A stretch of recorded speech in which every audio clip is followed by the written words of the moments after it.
मैंने आपको मंजरी पुस्तक से एक स्त्री का पत्र पढ़ाया था। आज मैं उसी पाठ का प्रश्नोत्तर करा रही हूँ। पत्र से ही प्रश्न है। पहला प्रश्न है, बिंदु को लेकर मछली बहू के घर वाले क्यों चिंतित हो उठे। दूसरा है, बिंदु का विवाह तय करते समय क्या धोखा किया गया। तीसरा प्रश्न है, बिंदु को दोबारा बलात् ससुराल भेजने का क्या परिणाम निकला। क्वेश्चन नंबर 4, मछली बहू ने पत्र के अंत में क्या निराश निश्चय व्यक्त किया।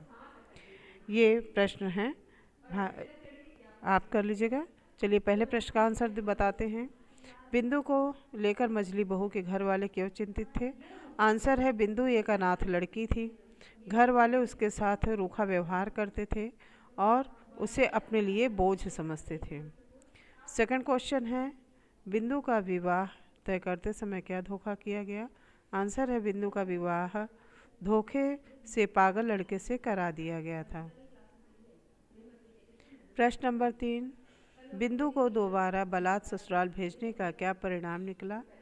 आंसर यह है, बिंदु को दोबारा बलात् ससुराल भेजने का परिणाम निकला, बिंदु ने आग लगाकर आत्महत्या कर ली थी। क्वेश्चन नंबर 4, मछली बहू ने पत्र के अंत में क्या निश्चय व्यक्त किया। आंसर है, मछली बहू ने पत्र के अंत में मीराबाई की तरह छोड़कर विरक्त जीवन जीने का निश्चय व्यक्त किया। क्वेश्चन नंबर 5 है, कथन के भाव स्पष्ट कीजिए। कविताएं थी तो मामूली, लेकिन उसमें मेरी आवाज़ थी। इसका भाव है, कविताओं में गृहस्थ के रीति रिवाज के विरुद्ध आंतरिक विचार प्रकट होते थे। दूसरा है, माँ बनने का दर्द मैंने उठाया पर माँ कहलाने का सुख न पा सके। आंसर है, मछली बहू की नन्ही बच्ची मर गई थी। चोट लांग चुकी हूँ। इसका आशय है गई थी। समझ कर लीजिए बच्चों। है, मुझे अपने आप पर भरोसा है, मैं जी सकती हूँ, मैं जीऊँगी। इसका भाव है, मछली बहू विरक्त होकर जीवन बिताने का निश्चय किया, क्योंकि गृहस्थी के झमेले में वह झकझोर गई थी। मतलब गृहस्थी के जो झमेले थे उसने उसको झकझोर कर रख दिया था। फिर भाषा की बात में आपके मुहावरे दिए हुए हैं।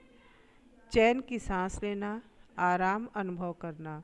वाक्य प्रयोग है, बिंदु को मछली बहू के पास भेजकर जेठानी ने चैन की सांस ली। खा है, फूटी आँख न सुहाना, अच्छा न लगना। वाक्य प्रयोग है, मछली बहू को बिंदु के प्रति प्यार घर वालों को फूटी आँख न सुहाता था। सीने पर सांप लौटना यानी बहुत दुख अनुभव करना। वाक्य प्रयोग है, बिंदु की आत्महत्या की खबर सुनकर मछली बहू के सीने पर सांप लौटने लगा। ये कर लीजिएगा बच्चों। फिर दूर का अर्थ यानी बहुत दूर। इसी प्रकार सु उपसर्ग जोड़कर 4 अन्य नए शब्द बनाना है। जैसे कुमार शब्द है तो कुमार में अगर सु लगा देंगे तो नया शब्द बनेगा सुकुमार।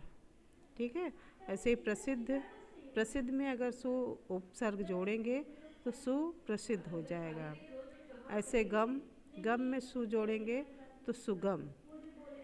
लाभ में सु उपसर्ग जोड़ देंगे तो सुलभ है। इस प्रकार से अगर आपको और भी सु उपसर्ग जोड़ने पर कोई नए शब्द याद आ रहे हों तो आप अपने से भी लिखकर अभ्यास करते रहिएगा। धन्यवाद।